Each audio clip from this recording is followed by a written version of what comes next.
Hello, everybody. Eve Harrow on Rejuvenation for the Land of Israel Network. I am taping this actually on Friday, June 8th, 2018, 25th day of Sivan, 5778. I'm sitting here with Tali Kaplinski Tarlow and her book, Jerusalem, the Experiential Guidebook. It's Friday, so that me and two Jewish women who have Shabbat coming up. But we really wanted to get this out. Sunday's a busy day for both of us, so you will be hearing this on Sunday. But just know that we have the atmosphere of a beautiful and upcoming Shabbat in our minds as we tape this interview, which I think always adds. And for me, just a little aside, this week, the 28th day of Sivan, marks 30 years. It's also my 37th wedding anniversary. And as it happens, 30 years since we made Aliyah to the land of Israel. So it's a really, really big anniversary for us. And we do what the Rambam did for his family, Maimonides, which is say Hallel, which is say the beautiful prayer for a personal miracle that happened to our family and that we were able to understand the importance of living in the land of Israel, of raising our children here, and have really not looked back. So with real gratitude to Hashem for this wild ride that he took us on, sometimes with our seatbelts off. But it's been just really a tremendous gift. And so I'm sitting here with Tali, who also lives here and who also has used her talents in order to make Jerusalem come alive for all of us. So ScaVentures Jerusalem, the Experiential Guidebook. So Tali, thanks for joining me on the Land of Israel Network. It's a pleasure. It's so lovely to be here. All right, so a little bit about yourself, what your journey has been to get you here on a beautiful June day in the Land of Israel. All right, so my journey started in South Africa, in a beautiful city called Cape Town. That's where I was born, and that's where I grew up. And while my parents were in education, and over the years we would come and visit Israel. And at a very, very young age, I was actually 5 years old, I came on my first visit to Israel with my family who led tours, and decided then that I belong here. And told my parents that I'm not going back to South Africa. And my parents said, yes, you are going back to South Africa. You were 5? I was 5. Okay. Yes, very, very young.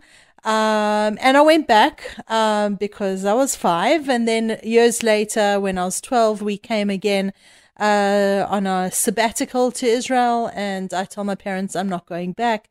And this time my parents really had to kind of carry me through customs, through airports, whatever. And it was very, very clear, that this is in my mind and in my soul more than anything else, that my place wasn't in the land of my birth. My place was in Israel. And as soon as I finished high school, I was 17 years old. I remember my last exam. I turned around and looked at all the people and said, okay, it's been nice, but I'm out of here. And I came to Israel then. That was the beginning of my journey, and also the beginning of my life in many, many ways.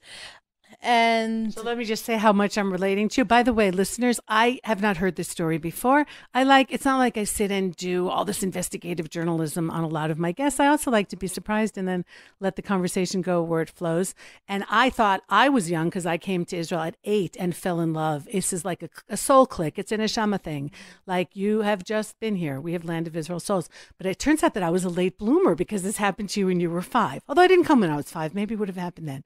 But I just love that. I also spent a day this week with some South African women. I was guiding a group of women that were here, and some of them were from South Africa, and they were just delightful and very, very Zionistic, but telling me that there's a very strong Jewish life in South Africa. So it's not so simple. It's not like you were living in a place where you couldn't have had a full Jewish life. It wasn't like you were necessarily running away from something. You were running to something.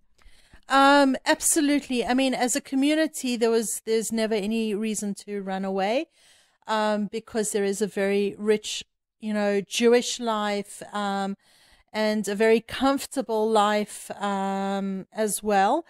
For me, there was something about me that was, I felt alienated from my surroundings, the general and also the Jewish surroundings. I just didn't feel that I didn't, it's kind of like a fish out of water kind of thing. That's where I was. I was that fish. Or the cuckoo in the nest. My kids had a children's book, or the ugly duckling, whatever it is. It's like somehow that's not, somebody put you in the wrong place. Yeah, totally. I mean, I had this experience later.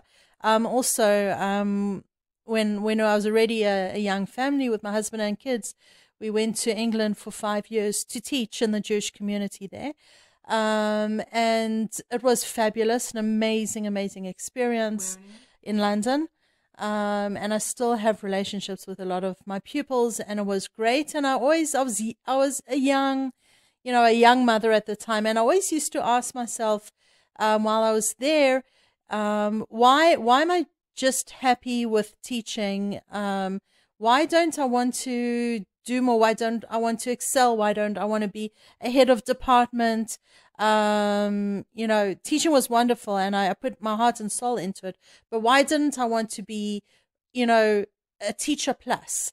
And then when we returned to Israel after 5 years, all of a sudden I realized that my creativity was kind of coming back to me.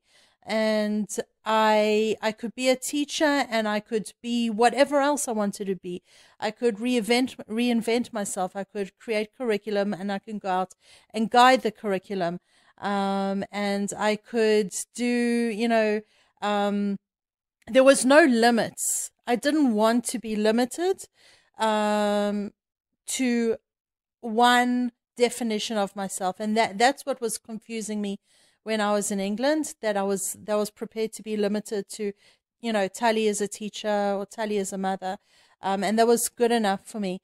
Now I just keep on reinventing myself, being a teacher, being a mother, being a creator, being a developer, being, someone who will throw herself into anything that is important to her. And I think that part of that is the land of Israel existence, that there's something that my soul feeds off that doesn't exist for me anywhere else. And just allows me to just keep on evolving, keep on changing, keep on creating in the most amazing way. So I said at the beginning that like the spirit of Shabbat maybe is infusing us a little bit. So as part of this group with the South African but other women, I was in Shiloh with them. And in Shiloh, I talk about Shabbat, because Shiloh is where the tabernacle was, it's where the Mishkan was. And the things that we don't do on Shabbat, the so-called work, right, that we don't do on Shabbat, is the things that we did to build the tabernacle, meaning Hashem's message to us about how important the Sabbath is. Shabbat is knock off building my house for Shabbat. I am the creator, but I don't want to be known as my day job, which is what I did during the week. And that is so great about what you just said right now, is that very often we put a label onto ourselves, an adjective. And this is what we are. And part of what Shabbat is, and we're really in a few hours going into that 25 hours of, we can recreate ourselves every single week. Shabbat, when you take away what you have to do to make a living or whatever it is that you enjoy, you go for 25 hours into who you really are. And I think more than just, we can't do this, we can't do that, and all those kinds of things that unfortunately have been tagged on Shabbat, it gives us the little space, especially in a very busy, very noisy world right now, to say, what else can I do? Who else am I besides what I did all this week, grading papers or whatever it is? Right. So really, it's so great that we're doing this on Friday afternoon, because Shabbat infuses even our work week here, I think, in Israel. It frames our week, because even Israelis who may not be observant, and I hate the terminology, as my listeners very much know, Shabbat is still a special day in Israel. It's a time. There's very few things that you have that are a time that you can carve for yourselves, and that allows us to do that. So you're doing that. So let's get to the book, because you have now chosen a way of educating people about Jerusalem in a very creative way. Yes, I actually, just a bit of background to where I started writing this book. About 8 years ago, I founded a company which at the time was called Jerusalem Scavenger Hunts, and very, very quickly evolved into Israel ScaVentures. That's a combination of scavenger hunts and adventure. And what we do in this company is we create games, tour games, where a group will come and explore the story of an area in Jerusalem or Tel Aviv or Zichron Yaakov or wherever it is, in a game, in a scavenger hunt. And each person has a role. You have a navigator, you have a detective, you have a prophet, you have, I can't even remember what, but we have a bunch of 6 or 7 roles, a photographer, a note keeper, and each person has a role, and you navigate your way from one area, from one station in the area that you've chosen to the next, and you do missions at every station.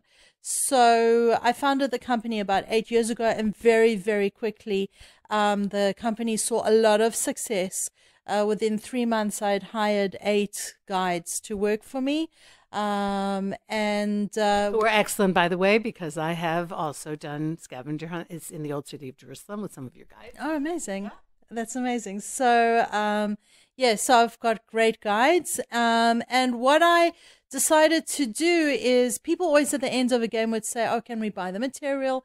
How can we do it again? People even wanted to come back to do the same route again and again and again.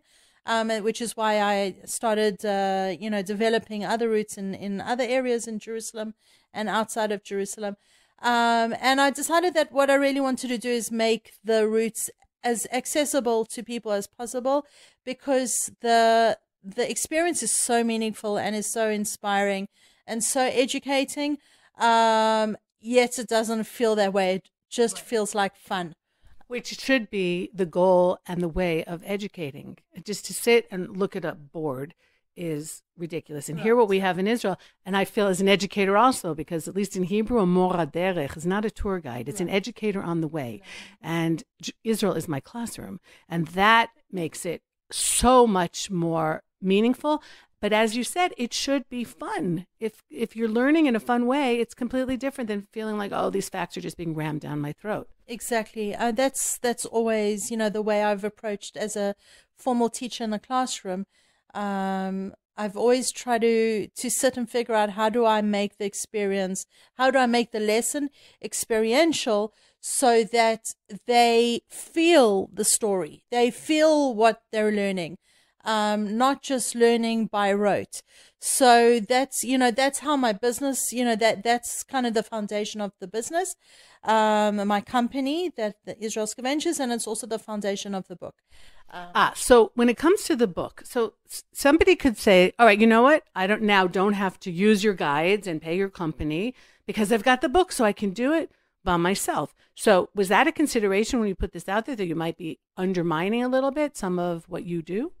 I don't actually think that it's undermining. First of all, there are 5 routes in Jerusalem. There are 5 different areas that you can explore in Jerusalem through the book, and none of them are identical to the games that we play, the tour games that we play, even though they're in the same, they may be in the same neighborhood. But Jerusalem is so rich with stories and places and undiscovered secrets and whatever. So if I tell some, secrets on my game, I've told other secrets inside the book. So people can play the game and buy the book. And I kind of feel that this is a way of, sometimes there are smaller groups, 2 people or a family of 5 people, and, they want to be able to do it in their own time, learn Jerusalem in their own time. They wouldn't necessarily book a scavenger hunt, but here they have a book, where they can do it at, again, different routes. Maybe they'll be inspired to come and do a scavenger hunt with us afterwards, next time they come to Israel. But it's about making the story accessible, and I believe that it only opens opportunities for people to be inspired and come back and do a scavenger hunt in a bigger group with lots more people, where 2 or 3 families can compete against each other at the same time. I feel like it only opens up opportunities. Right. Yeah, I had that actually with one bar mitzvah group that I did that was very large, and they divided into 3 or 4 different groups, and it was some kind of competition, and it was really a lot of fun and kept everyone engaged. But what I loved about this book is that it's not just for people who are coming to Jerusalem and want to explore in a different way, that even people who are not going to be in Jerusalem, you can learn a tremendous amount of history from this book. You don't just say, go from point A to point B and find a mosaic picture of a pomegranate on the wall while you're on the way. You give a tremendous amount of background. Like one of the tours here is something that some people might find odd, the Mount Herzl National Cemetery. So it's like, really? You're doing a scavenger hunt in a cemetery? But I know that I explained to people that cemetery has an incredible amount of history in it. And I obviously see that you feel the same way. So how was it about putting that cemetery into your guiding? All right. So just at the introduction to that chapter, I kind of made it clear that this isn't, we can't run around the cemetery and play and shout and whatever. The mood of this place is completely different to doing it, let's say, in the Machine Yehuda Market. So first of all, there is that. Second of all, the components of the chapter, are all there still, because we want to bring you to the story and let the story tell itself. And so if the detective is in charge of finding photographs, the photographs are, of the most amazing, phenomenal, interesting monuments that the detective will find, and then figure out the story. The information is there. I have people that have, you were just saying that, even people that, that aren't necessarily in Jerusalem, can read the book. I have people who, even in Jerusalem, that spent a Shabbat reading the book cover to cover, being astounded by the richness of information and the secrets and the stories and the events and the people that are highlighted. B, the book is done in a way that it's a coffee table book. The photos are stunning, and they range from I think the earliest photos are like from 80 years ago. I have one neighborhood where over the course of the chapter, it's the Yemin Moshe Mishkanot Shananim neighborhood, which is the first Jewish neighborhood that was built outside the walls of the old city. So over the course of the chapter, we have shown, I think, 4 photographs of the same spot. So you can see the evolution of the neighborhood, which is awesome. And we've done that in other places also in the book. We've just got, we've kind of highlighted, Ben Yehuda Street 40 years ago and in the same place today. So it's just a gorgeous book to look at and to look through the design of the book. Spent hours and hours. Her name is Ariel Questel. Spent hours and hours designing it, and it's really coffee table quality. Mm-hmm. Mm-hmm. So you said you have Jerusalem, and are you going to come out with another book besides Jerusalem? What's the plan? You don't look like somebody who just kind of sits around and says, "Okay, I'm done for now." No, I wish I had some of that in me. I have a few plans running around my head in terms of the book. There are a few options, and I haven't decided which one comes first. I'd actually really love to make a Christian Zionist version of it. So that might be the next step. So can you elaborate on that? A lot of my listeners would fall into that framework. I think they'd be interested in that. Right. So there's 2 options. The one option is to keep it in Jerusalem, and just tweak it to highlight stories that are of particular interest to Christian Zionists. Some in the old city perhaps, and the cemetery I think is still a very, very important chapter. And the Machne Yehuda, the shuk, the market, is also a very, very important chapter. And I don't even think it needs a lot of tweaking. But I would like to write in a voice that a Christian Zionist, friend of Israel feels at home in that voice. Like an updated Via Dolorosa, if you will. Exactly. Okay. So that's one option. The other option is to do one of Israel. I wouldn't necessarily do Tel Aviv like I did Jerusalem, but I might take 5 more locations in Israel and make that into another book. So maybe Masada, maybe Eilat, maybe Tel Aviv, or Old Jaffa, and something else from Jerusalem. I'm not exactly sure. Right. And another option, a third option, is to translate it into Hebrew. Yeah, I was going to ask you about that. Yes. Look, it's a very important direction to go as well, because there are a lot of Jerusalem books out there in Hebrew, but I've never seen anything like this which engages people with the place and with each other at the same time. Well, what about taking it to the education ministry, for example, and having at least some of these ideas incorporated into the curriculum that they have in the educational system here in Israel? Is that a possibility? I never even thought of going in that direction, and it's a great idea. That's definitely a way to do it. Again, as I said before, I just want to make the story of Jerusalem accessible in a way that's inspiring, meaningful, and fun. So, for sure. I mean, I've had people do the scavenger hunt. Families do it where the kids have said to the parents afterwards, I wish we learned in this way. We went, they were perhaps in the Nachlaot neighborhood, and they learned the things that they learned about in school. But now it made sense, and now it was fun, and now it was interesting. And now they integrated it into who they are as a person, as opposed to keeping it external like, it was when they were in a classroom in front of a board listening to a teacher. I had someone say that to me actually this week. Oh, I wish you could be my daughter's history teacher.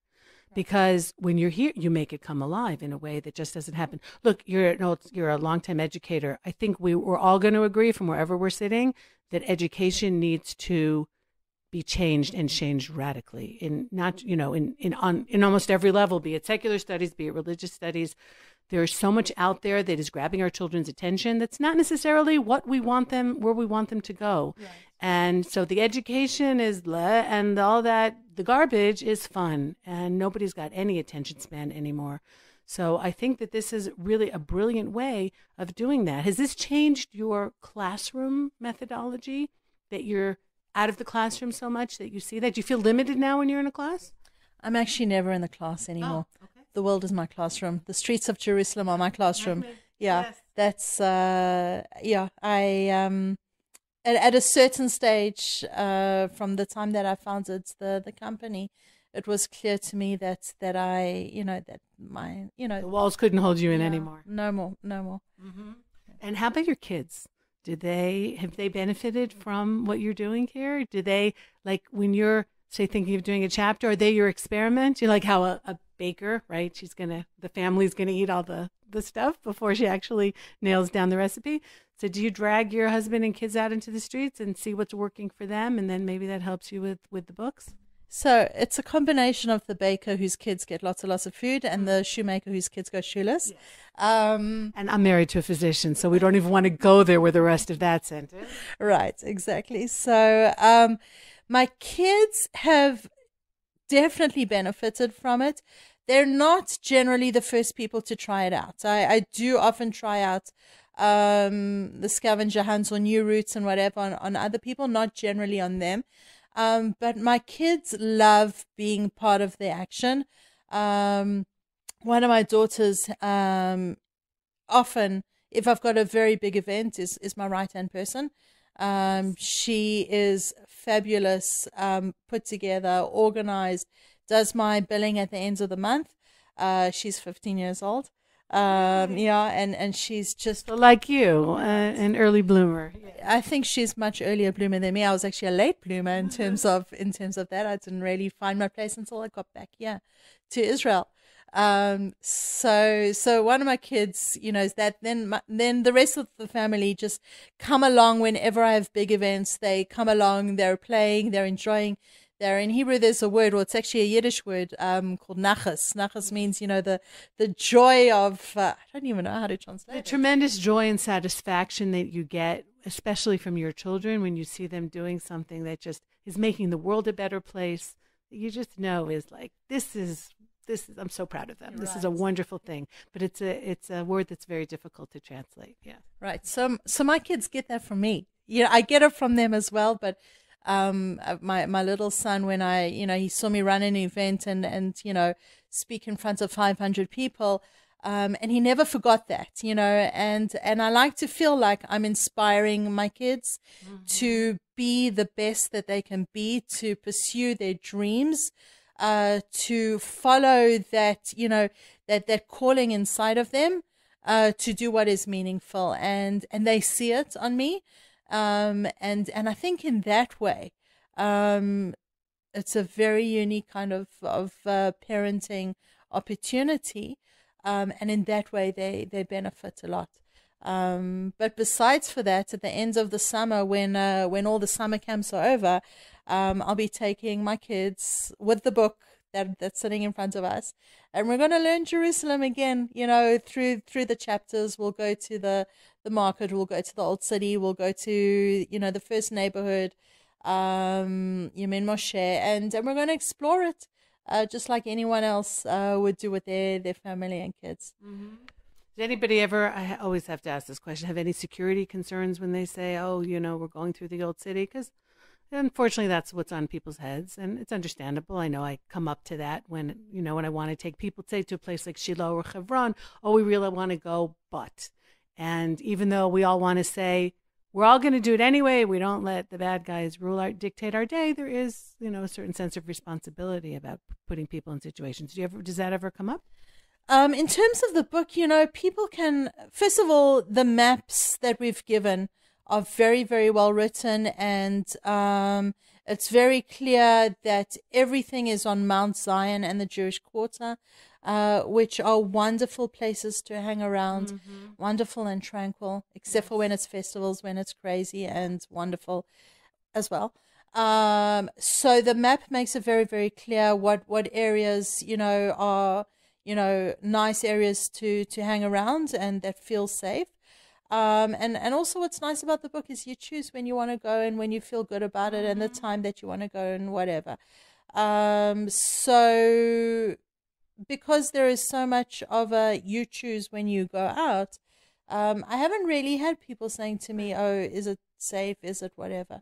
Well, I'm looking forward to a time personally when this question won't even come up, and where you can say, and when you're on the Temple Mount, look for that column from the Second Temple period. Wouldn't that be an amazing thing to add to your scavenger hunt? Oh, yeah, totally. And don't think I haven't thought about it. And I also hope that one day, we'll be able to do it we'll be able to explore that area as well. Yeah. Please God, not have to even ask that question, because everything is just going to be wonderful and great. So we all have what to look for. Okay. So Tali Kaplinski Tarlow, thank you. I love the if you drop the maiden name, the Tali Tarlow, I love alliterated names. That's fun. It just flows. Okay. Well, thank you so much for joining me today and for really illuminating Jerusalem in a completely different way. Jerusalem, the Experiential Guidebook. Where can people pick this up? Currently, the book has just been launched just about 2 months ago, I think. Currently, the best place to get it is from my website, which is israelscaventures.com. I'm sure that there'll be a link to it in the, by this podcast. You can also pick it up at the Shorashim gift store in the Jewish Quarter. I know that Moshe Kempinski, he's great. Exactly. So they have copies of it there. You can pick it up there, and I'm hopeful that'll be up on Amazon in the near future. Fantastic. Okay. Thank you so much for joining me today. Now you and I are both going to get Shabbat ready. And thank you, everybody, for listening. Once again, thanks to Tabitha. Thank you to Ben and everybody associated with the Land of Israel Network who give me the opportunity to just have you meet, so virtually at least for now, meet so many of the wonderful people that I get to hang out with here in the Holy Land. It's really an incredible experience. And I just want to say that, talk about a small world, the three blurbs on the back of the book, I know all three of these people. So it's really wonderful. Okay, everyone, have a wonderful week. Eve Harrow, Rejuvenation on the Land of Israel Network. Take care, everybody. Goodbye for now.